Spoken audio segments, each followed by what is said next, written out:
మెదక్ జిల్లాలో బహుజన ధీరత్వానికి ప్రతీక సర్దార్ సర్వాయి పాపన్న గౌడ్ జయంతి సందర్భంగా నర్సాపూర్ మాజీ మున్సిపల్ చైర్మన్ నివాళులర్పించారు. నిరంకుశ పాలనకు ఎదురొడ్డి అణగారిన వర్గాల అభ్యున్నతికి పాటుపడిన పాపన్న గౌడ్ తెలంగాణలో పుట్టడం మనందరికీ గర్వకారణమన్నారు.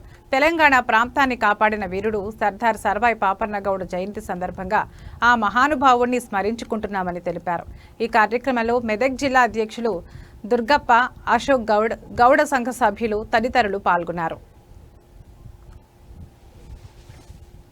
మధ్యలో తీసుకొని గోల్కొండ కోటను బద్దలు కొట్టిన మహానాయకుడు.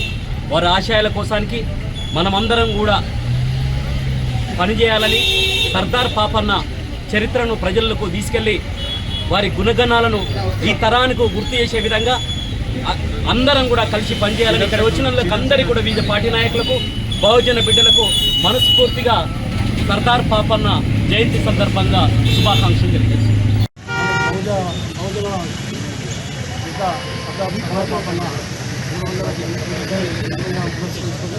నర్సాపూర్ పట్టణంలో నర్సాపూర్ సౌర సంఘం ఆధ్వర్యంలో మరియు అన్ని పార్టీల ఆధ్వర్యంలో చాలా నివాళులు అర్పించడం జరిగింది.